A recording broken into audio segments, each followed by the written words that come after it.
Great pleasure to be with you here today. Very good to see so many people from around the world joining the call today.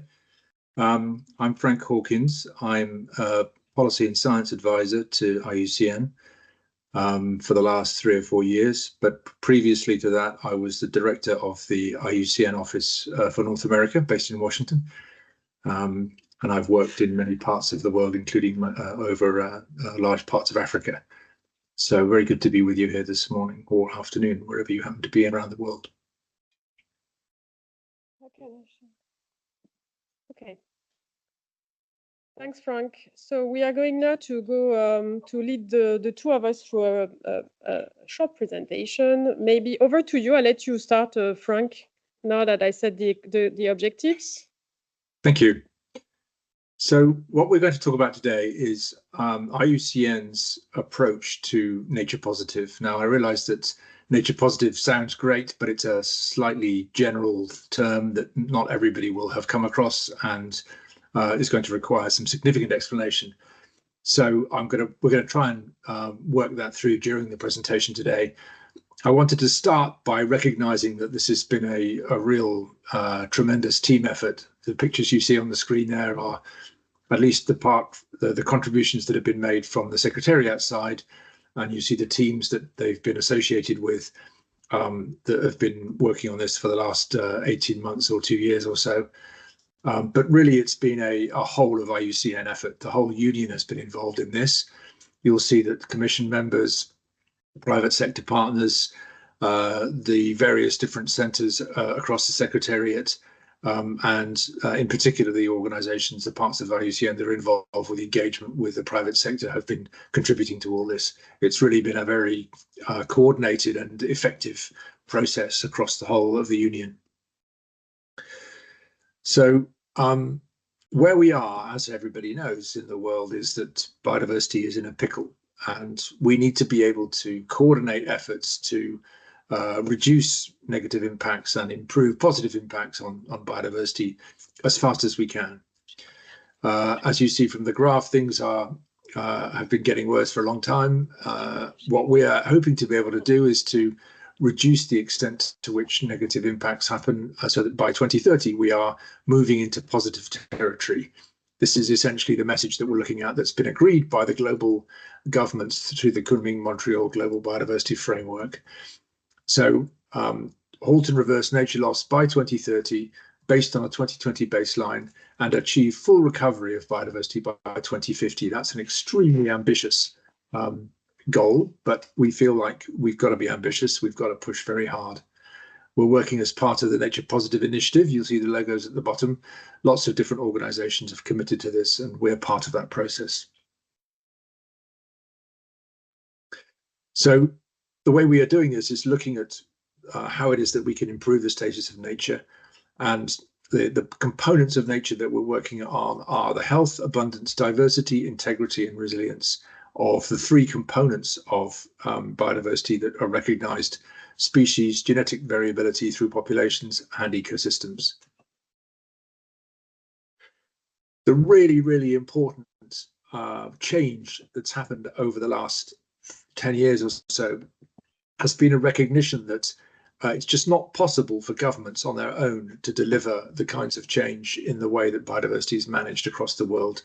While the government role is to set policy and try very hard to encourage people to behave in particular ways, it's the private sector business which are the agency of much of change in biodiversity. So it's got to be a whole of society effort, this nature positive effort. Business has to work with governments, have to work with civil society to be able to drive this process. And that's obviously a very important role for IUCN to play because of our membership. But really, we're talking about the future of humanity on Earth. It says here, for instance, that half the world's GDP, 44 trillion, is moderately or highly dependent on nature and services. In reality, there's no economy on a planet with no nature. So the proportion of the global economy that is dependent on nature is 100%. So in reality, we have no choice but to do this. So what we are trying to do is to help business identify ways in which they can move ahead to generate positive impacts on biodiversity. And this has been the big gap up to now, is ways in which they can act, pathways they can move down that will help them deliver contributions to nature positive.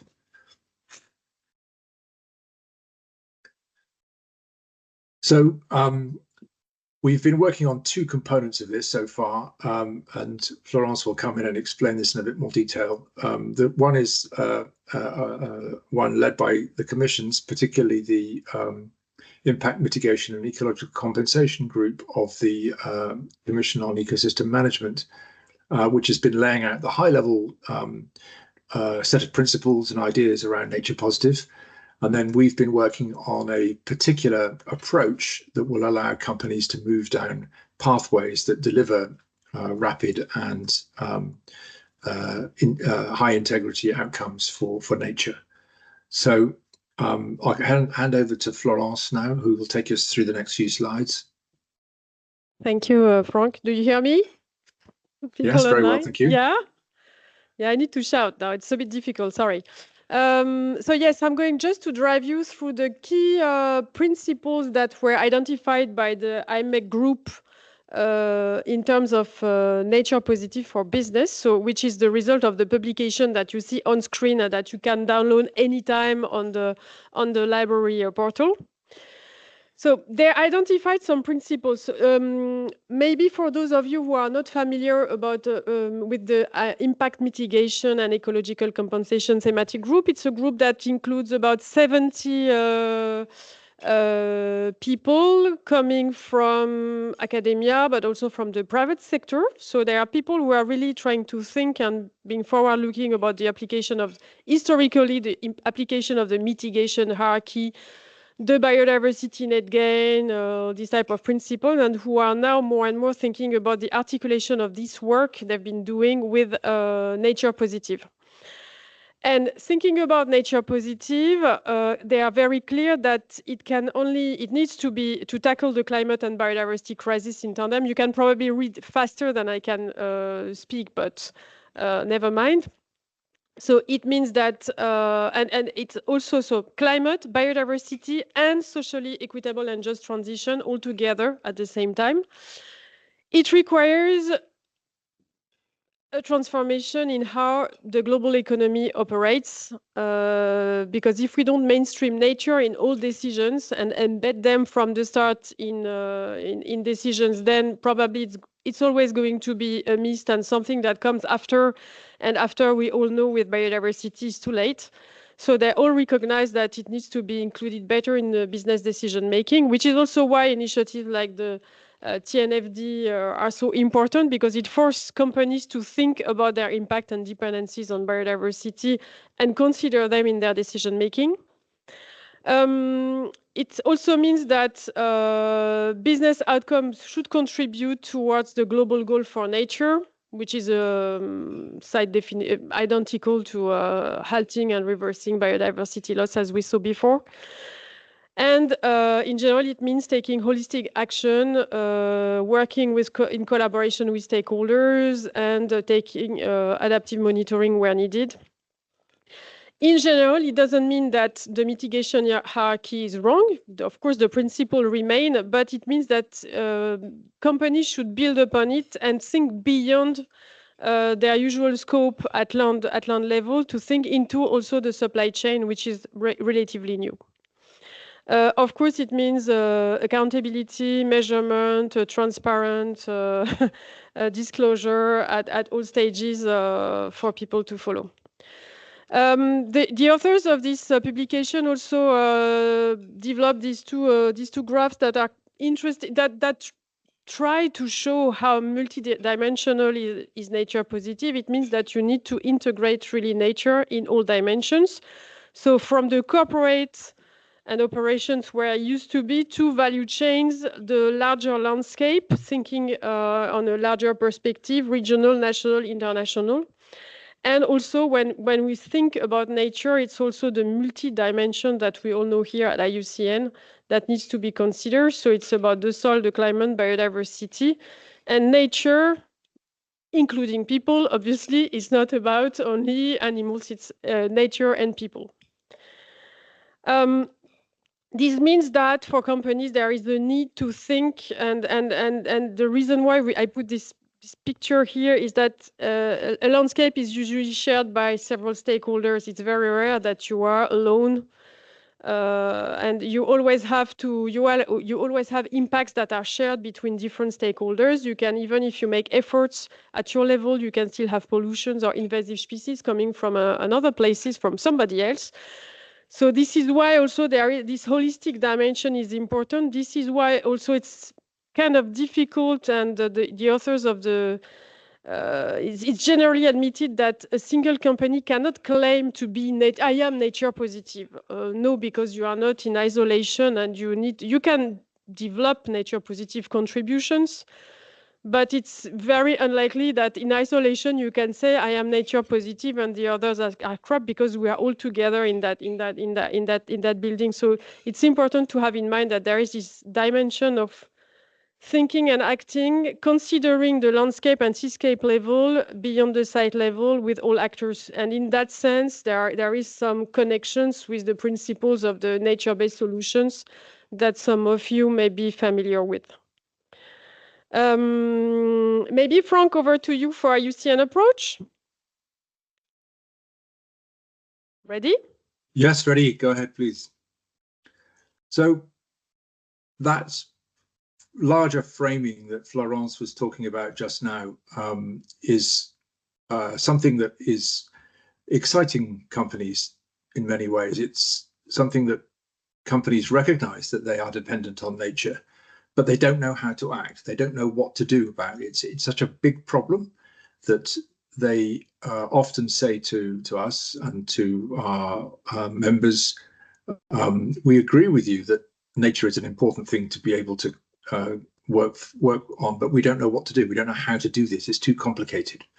So what we are trying to do is to create what companies have become familiar with in other realms of their action, which is a transition pathway. It's a mechanism that allows them to break down the problem into small pieces and then move down a set of actions that deliver the outcomes that you need at the end. And that makes the whole thing much more likely to be used by companies because it fits into the way that they operate. But it also enables them to understand how it is they can have positive impacts on biodiversity without them having to understand all the details of what goes on underneath, if you like, the way that the mechanics of the process are being handled, because that's what IUCN does. It can provide companies with ways to understand how it is you can deliver those outcomes. So what IUCN has, as you know, a very important strength is that we are the structure that coordinates efforts to analyze the status of biodiversity. And the most complete component of this data set is the IUCN Red List of Species. But there are other components like the Red List of Ecosystems that are under development that we can use as the basis to define how it is that companies can move down these transition pathways.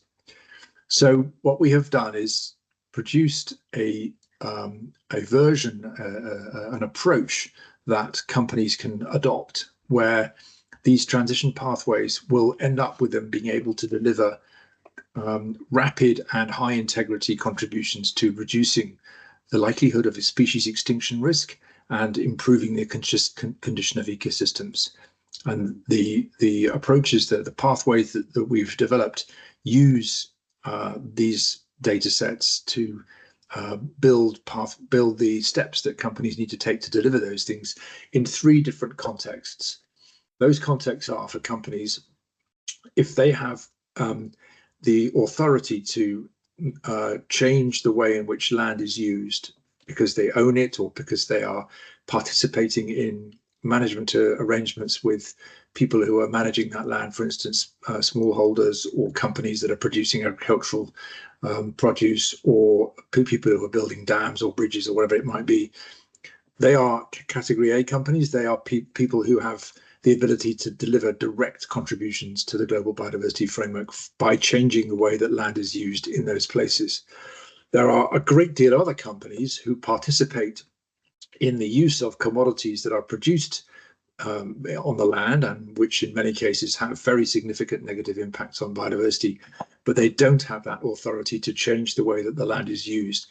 However, they can influence the way that land is used if they work together with other organizations to persuade the producers that are generating those commodities, mine companies or agricultural companies, that that's an outcome that they are interested in, and that they have sufficient influence over those production areas because of the value of the products that they buy from those producers.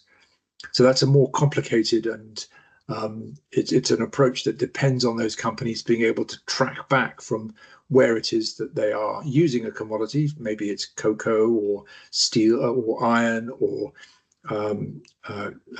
cement, tracking where it is that the commodity that they use is actually being produced. And in many cases, they don't know that. So what we're trying to do is to help them understand how that impact is being transmitted up the value chain. The third category of companies are finance companies that invest in one or other of those two other companies, types of company. So the overall idea behind this approach is that companies are able to deliver rapid and high integrity contributions to nature positive. And this is a thing which there isn't, as far as I know, another method of doing. It's really important that these contributions are rapid, because we're in a crisis. We have very little time to deliver the outcomes that are being required of us through the Global Biodiversity Framework. We have to get people moving quickly, but we have to get them going in the right direction. And these contributions have to be high integrity. So how do we do this? You can see the graph on the left shows you where we need to be by 2030 and 2050. That's a very considerable task. As you can see on the right-hand graph, what we need to do are there's two components to this. One is that you need to divide up the task into these little slices of contributions. And these slices consist of, first of all, stopping bad things happening, so reducing the intensity of threats, and then restoring ecosystems in order that they can contribute to the outcomes, the improved amounts of nature on the ground. And each of those little slices, there are many, many more of them than that, take place in particular places on the ground. This is the really important aspect of what we can do with our data sets, is we can say around the world what you need to do in any 1 kilometer square around the world, what it is that has to happen in that square in order to reduce species extinction and promote ecosystem health. And that means that a company who has the ability to see where it is they're operating on the ground can then say, I now know what I need to do in that very small piece of land in order to contribute to the Global Biodiversity Framework. And that's new. That's not something that's been able to happen in the past. We're going to see in a minute a video of how it is that the tool that we use to measure the contributions to species extinction risk works. That's called STAR, the Species Threat Abatement and Restoration metric. And the really important thing about STAR is that it allows you to identify what threats apply to species in particular places. And it's the threats that the companies can then work on to reduce the intensity of the likelihood of species extinction. The natural world is incredibly complex. Effective conservation requires sophisticated metrics that are both intuitive and meaningful. IBAN, the world's most authoritative biodiversity data tool, has launched the Species Threat Abatement and Restoration Metric, or STAR, a new global metric to support nature-positive action. STAR uses the insight of hundreds of biodiversity experts and global data from the IUCN Red List of Threatened Species. Designed to be simple, standardized, and scalable, STAR quantifies the contribution of operating at specific locations to reduce the threat of global species extinction, based on the number of species, their extinction risk, and their population. STAR scores can be compared and aggregated between sites and used to set targets across a company's portfolio. STAR can assess and compare actions at the site, portfolio, or country level. Businesses can use STAR to identify the most important threats, recognize actions to reduce species extinction risk, develop targets, and implement practical plans, implement actions, as well as track and report their progress. Companies can also use STAR to easily identify opportunities in their actions, investments, and policies to contribute to conservation goals. And to go beyond mitigation by undertaking restoration projects, empowering you to give back to the natural world and take net positive action for biodiversity. STAR is constructed on a foundation of science to help you make the right choices in the right places and measure your impact with confidence and precision. STAR is now available to all IMAT users through a time-limited, free early access program.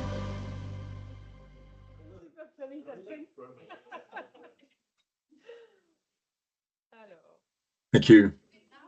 Are we back? Yes. Back to the presentation? Yeah.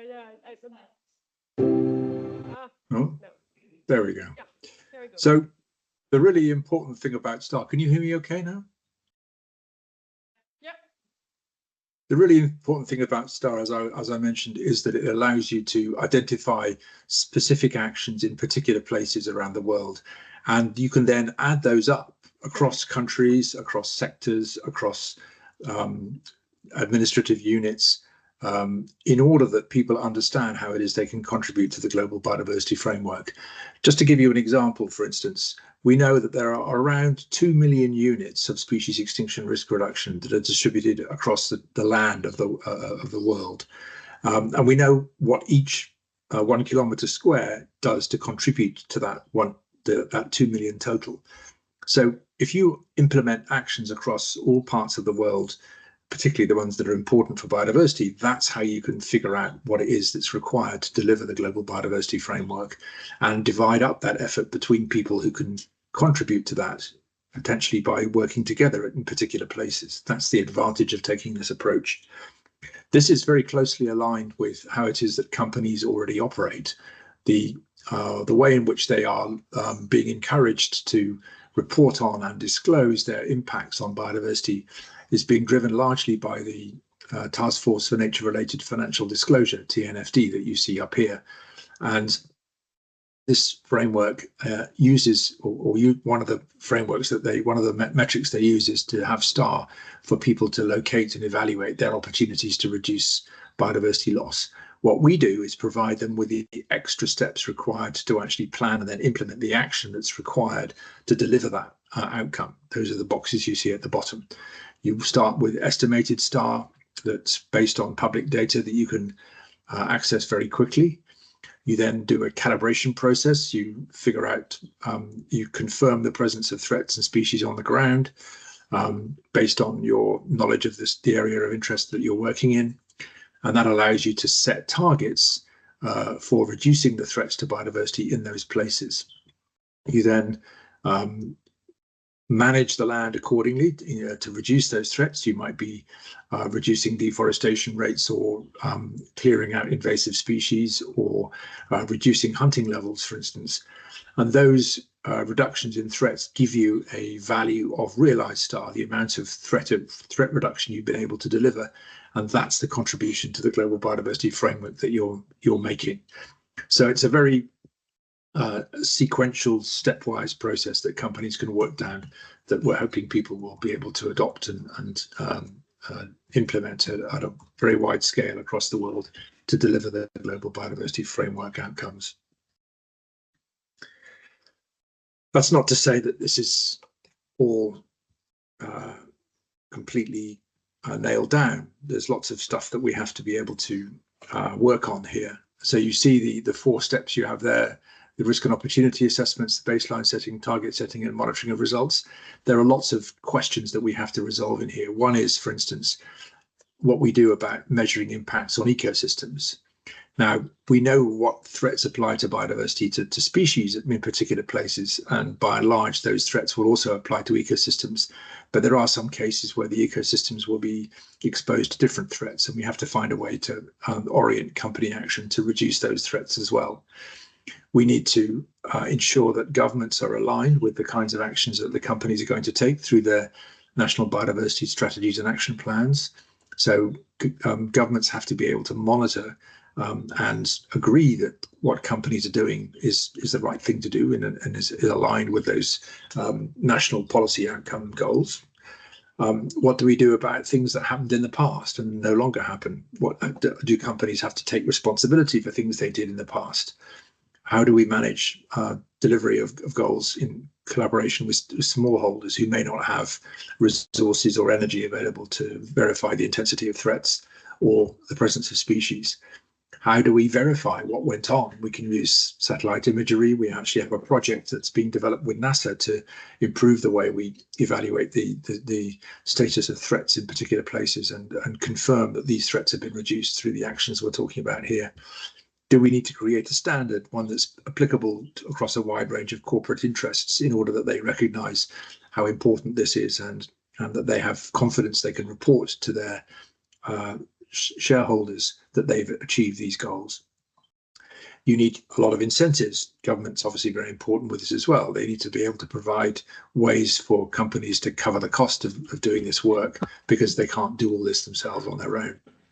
And then you need to tie all this to the rest of what it is that companies do in terms of disclosure and reporting in order that this is a consistent effort that is a level playing field for everybody in the corporate world to perform in this way.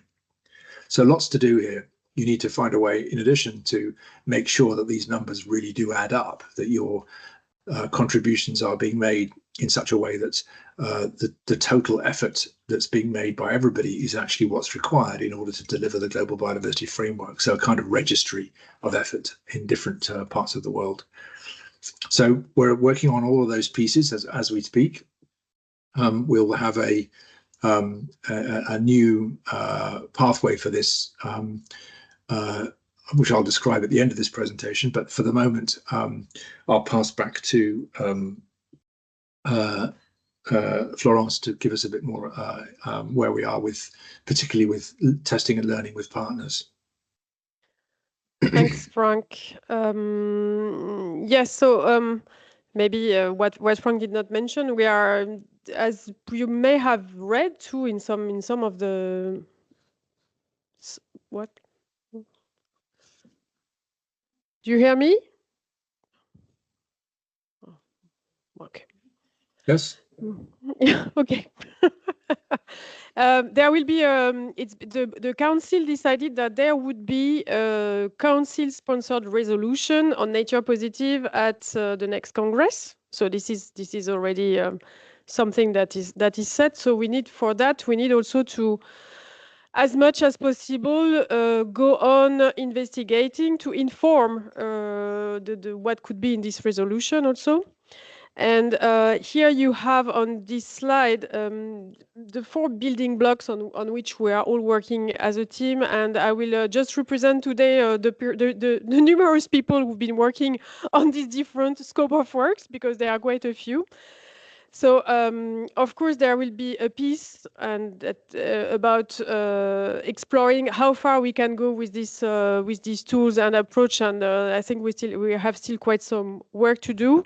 It started also with the consultation of the members and of the private sector. So the paper measuring nature positive was submitted to consultation. So I will guide you through the results. Then I will give you some information on how we are still advancing and making science available with STAR in particular, because even if we have the principles of calculation, there are still quite a few things to develop. There is also the question of ecosystem. I will also tell you about how we started to test with partners, be it companies or some subnational governments, to see how far this concept is going.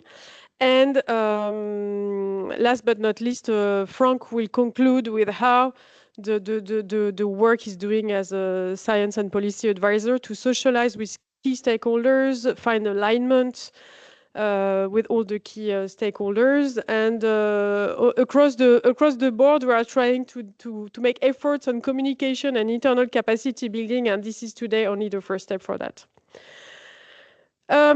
Regarding the consultation, which was managed by my colleague Kevin, who could not join us today to share the results. So the consultation was open between November and March, November 23, March 24.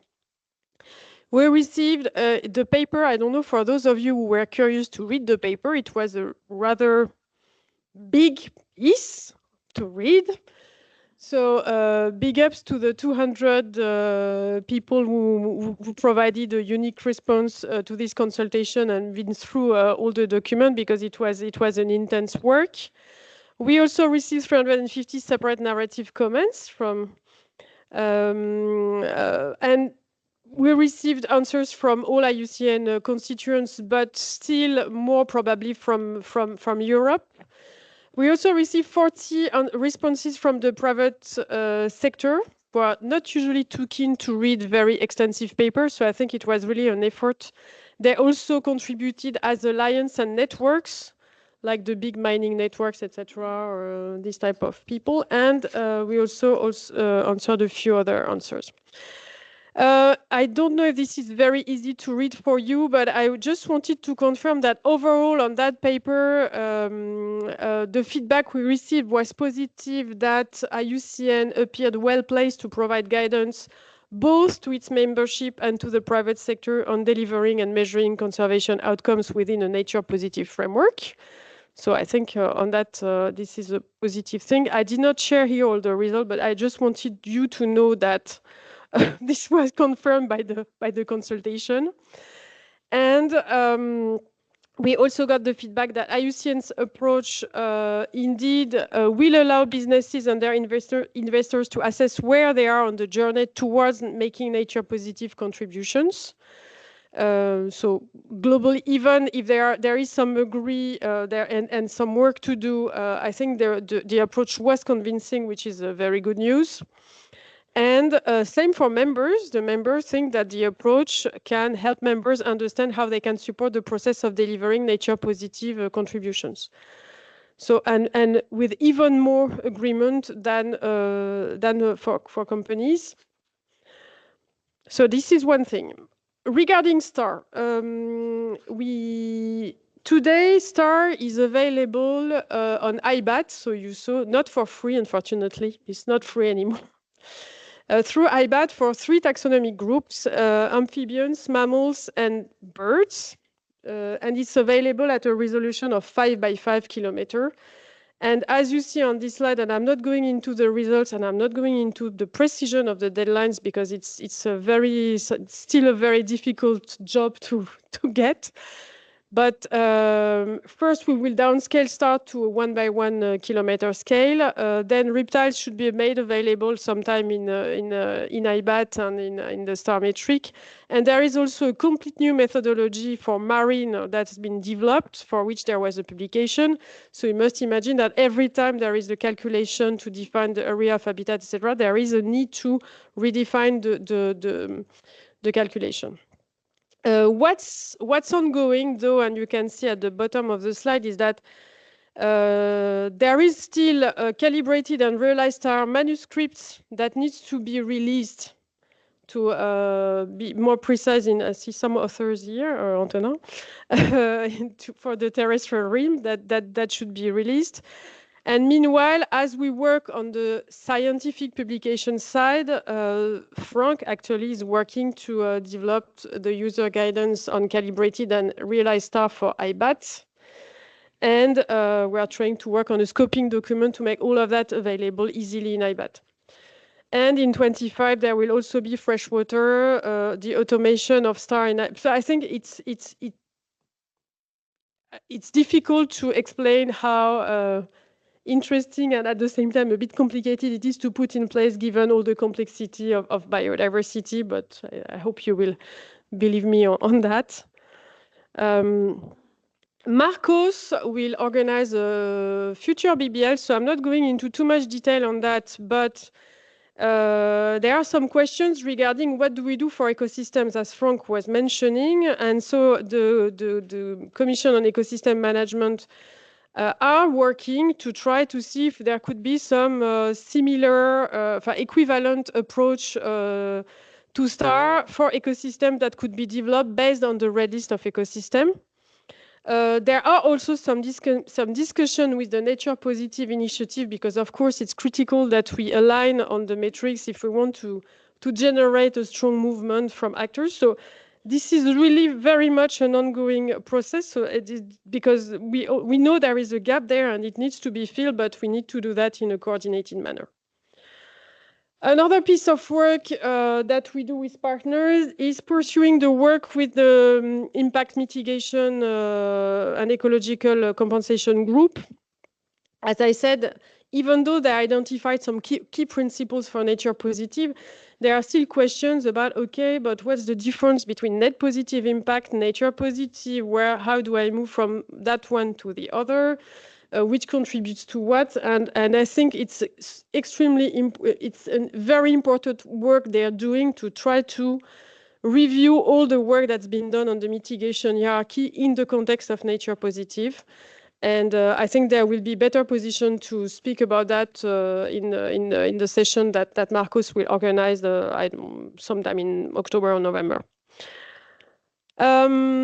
And finally, we are testing with companies and some national governments. You will read about the typically a test that was done in Costa Rica in the publication that will be released on Calibrated and Realized STAR. We are also testing with companies because we need real-life context. How does it work for a company? How can you operationalize that? So what we try to do is calculate the STAR score, estimated, calibrated, and if possible, targeted, and also engage with the stakeholders to share the results and see how we can define joint action plans to maximize results.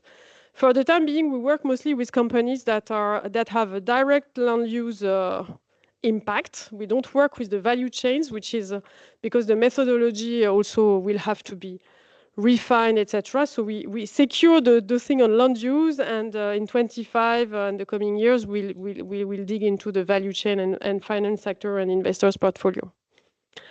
To give you an overview, right now we tested with Anglo-American on mining in a site in Brazil. Nespresso has been testing with the colleagues of agriculture. Hello, Ormac. Hello, Tony. I don't think he's online, it's too early. And science for sites in Costa Rica. We are also testing with the Stora Enso, a forestry company, and the science colleagues and the university on Newcastle with sites in Sweden mostly. And in 25, we'll test with another series of companies with whom we have partnerships on different sites in different locations. Over to you, Frank, for the conclusion. Thank you very much, Florence. So as Florence indicated, the job of making this approach something that is used by a lot of different people is a tremendous outreach challenge. We need to make our approach known to a lot of people, but then also to support those people working through it. And as you've seen, there's still plenty of work to do on the actual mechanics of the approach.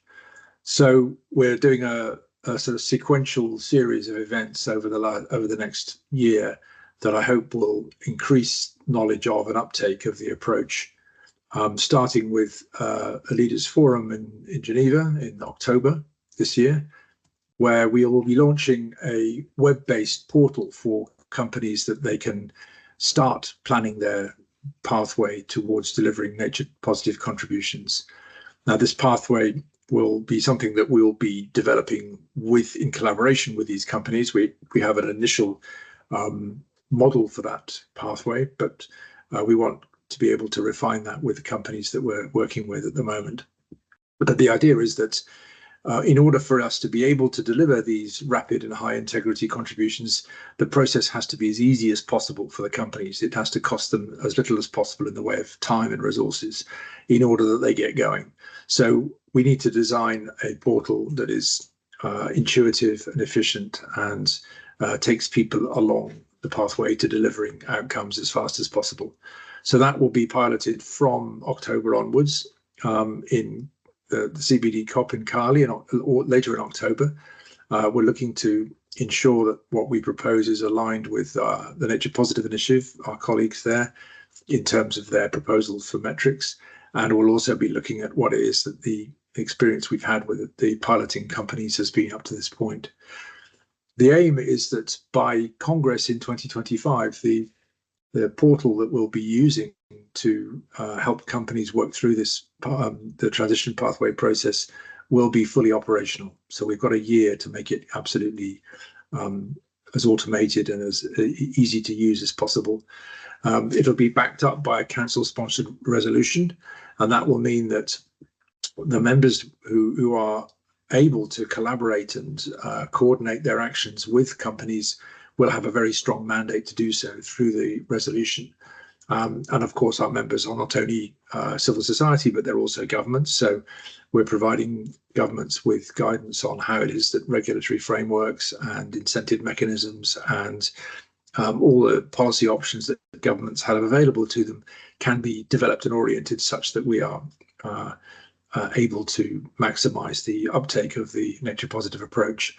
There's lots of pieces of the approach which we're going to require refinement. For instance, Florence was just talking about the ecosystem metric, but there's also how it is that companies can attribute their impacts that are generated through their purchase of commodities up value chains. All of that will be, I hope, something that we'll be able to explain to people in much more detail by the time we get to Congress next year. And at that point, I hope we'll be able to show how it is that the corporate world is really taking up, as a response to the opportunity they have here, the challenge of then delivering the scale of nature positive contributions that the world needs in order to get to 2030 and 2050 with some significant reduction in the loss of biodiversity. That's our aspiration and our goal, and I'm very much hoping that we'll be able to succeed in that. So anything that you would like to know about how you can help or contribute to this, we'd be delighted to talk to you about. We're going to be working on engagement through the regional offices after we've been through the Leaders Forum and the CBD COP process, when we'll have a lot of input into the refinement of the approach. When we've conducted that improvement, we'll be reaching out much more widely to regional offices to ensure that we have a way to collaborate with you in refining the approach to make it appropriate for your regional context, and ideally help you recruit people to be able to work through it with you. I think that's as much as we wanted to be able to cover in this segment of the process. I think probably we have some time for some questions. Is that correct, Florence? Absolutely. I don't know, my team's colleague, do you have questions on the chat? Ooh. Ooh, we do have a question in the room.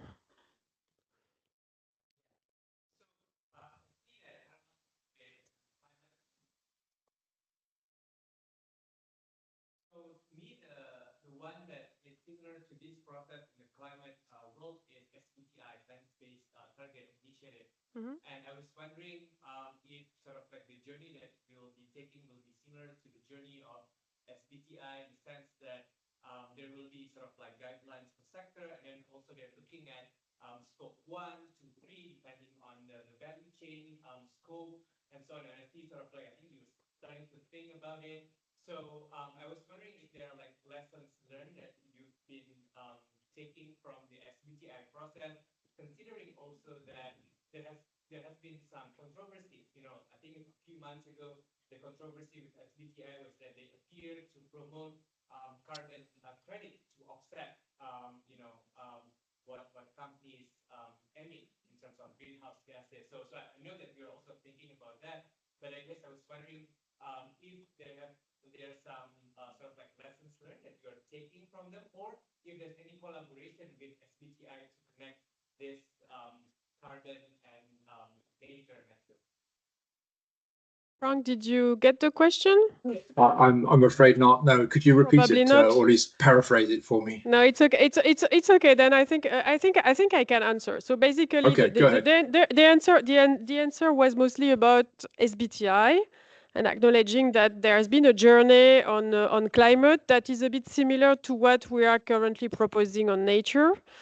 And the answer is yes. This is what we try to show with that, this approach that is very first assessing your risk, then locate, measure, etc. So this is exactly the same kind of approach because this is what the private sector is used to doing. For your information, there is a parallel to SBTI that is called SBTN, the Science-Based Target for Nature, that exists too, that also follows this type of pattern.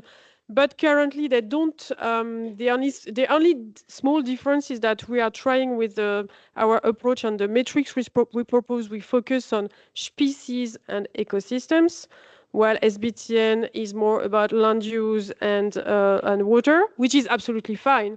But IUCN really try to fill that gap because wherever in any framework you look, there is nothing on species and ecosystems. And as you know, it is our priority for us as a union.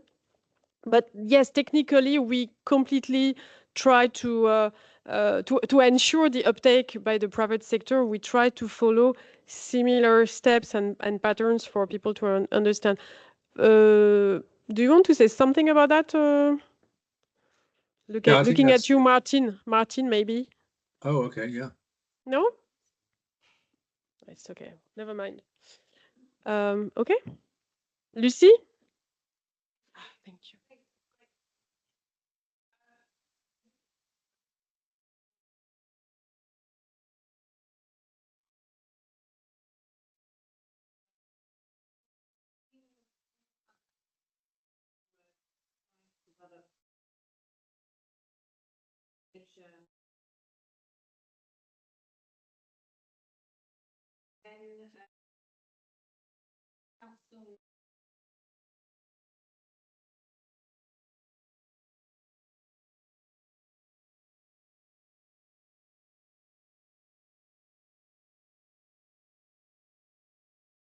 Frank? Is there a question underway? I didn't hear that. There are two questions in the chat. There were three, I think. TNFD and star. star for the yeah. Please, TNFD and star. Star in TNFD.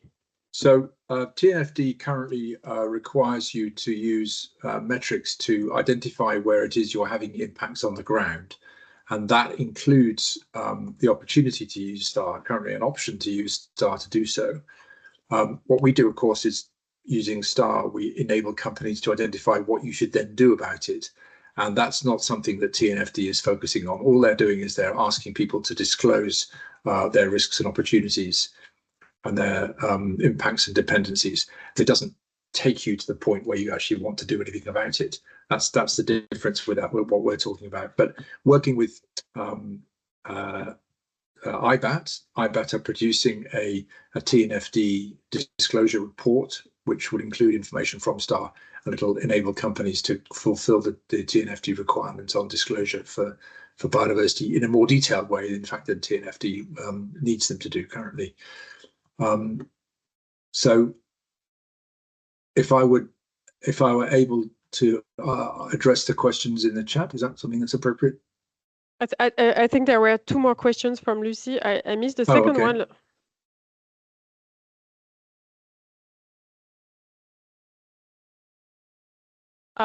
Did you hear? No, I didn't hear that. Okay, so the second question was, do we know about any other organization who are developing tools to measure nature positive for biodiversity? I don't think so. So SBTN is the closest to that.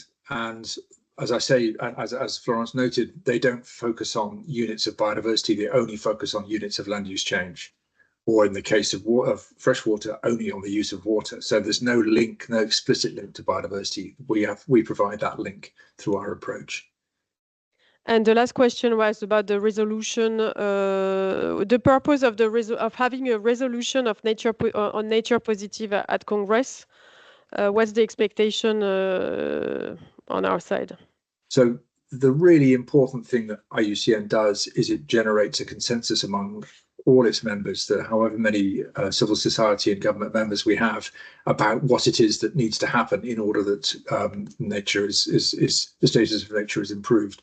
And it's very important that we agree what it is that this nature positive approach will do.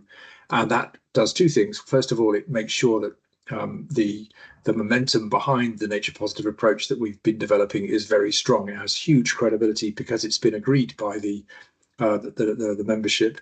And secondly, it enables the membership to reach out with that momentum, with that endorsement to companies and say, we think you should be taking this approach. And the reason we're saying that is because this has been endorsed by these thousands of IUCN members. And that has tremendous power for companies to persuade them to move in an appropriate direction. So that's the value of having a resolution.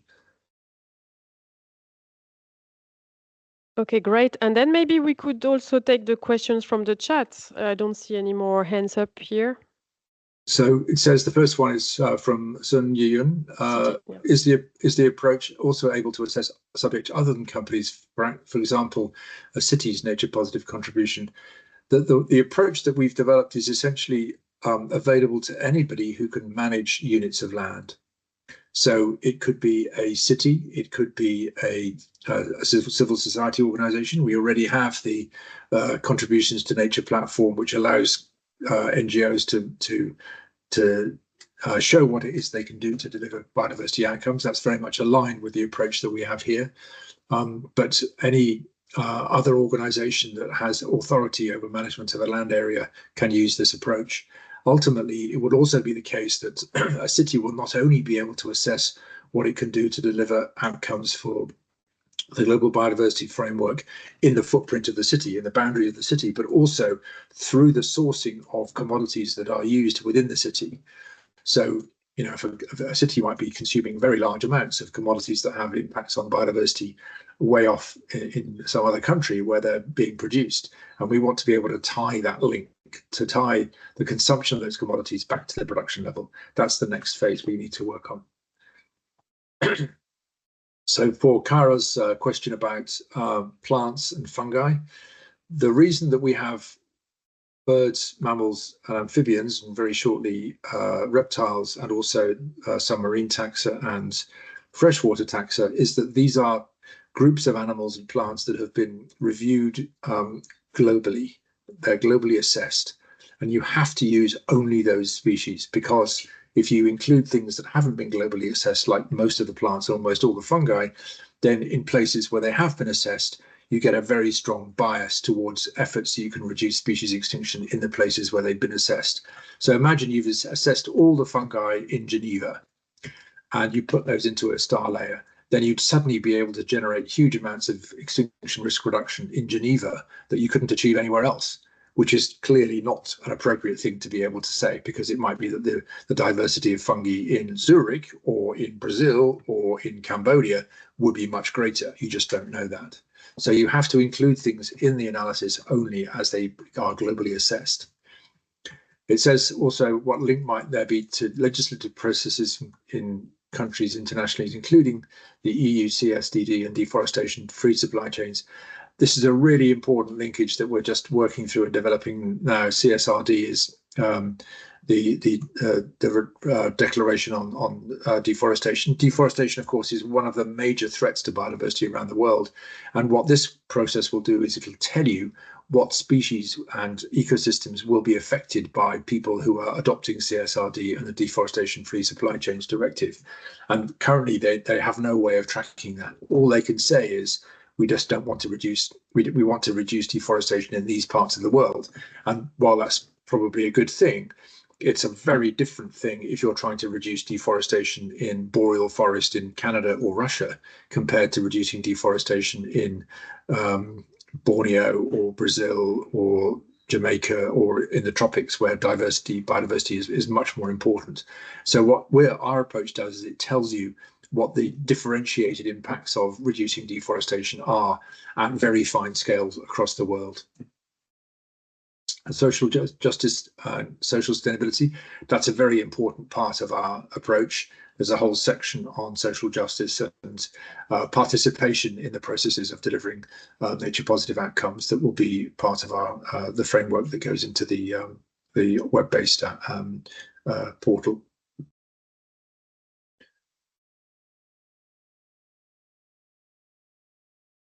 Emmanuel, if it's a short question only, because Thanks a lot. I got the impression that the companies are really major, including publicly listed companies. I was wondering, is there any IUCN support for small and medium-sized enterprises? If my hairdresser or if the company working in Congress asks, how can we contribute to nature positive outcomes? Is there something we can give them? Thank you. I heard the question to say that, is there something we can do to provide guidance to small companies? Very small ones, in the case of your hairdresser, I believe. I think the answer to that is that there's a kind of optimal scale of company that you want to be able to engage with, who are dealing with large volumes of commodities in particular that are likely to have very significant impacts on biodiversity, and that's where you can generate the biggest change. And I hope what would happen in those cases is that the companies that a small company is buying its resources from are affected by the source of that, the producers of those commodities, their change in behavior. So that kind of impact is being fed down the chain to the point where the smaller companies are benefiting from that pressure, that change that's being implemented in the companies that really have the opportunity to make a big difference.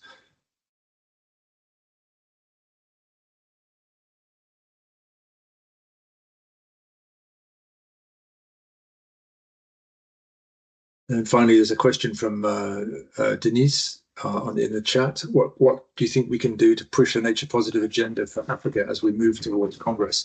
That's a very good question. What we're hoping to do is, as I mentioned earlier, move out to the regions and make a very substantial effort to engage with them as actively as possible in the period after the end of CBD COP and before Congress. So I'm hoping that we'll be able to land in, particularly in Africa, I would say, to enable us to make some significant difference on nature positive outcomes as far as we can.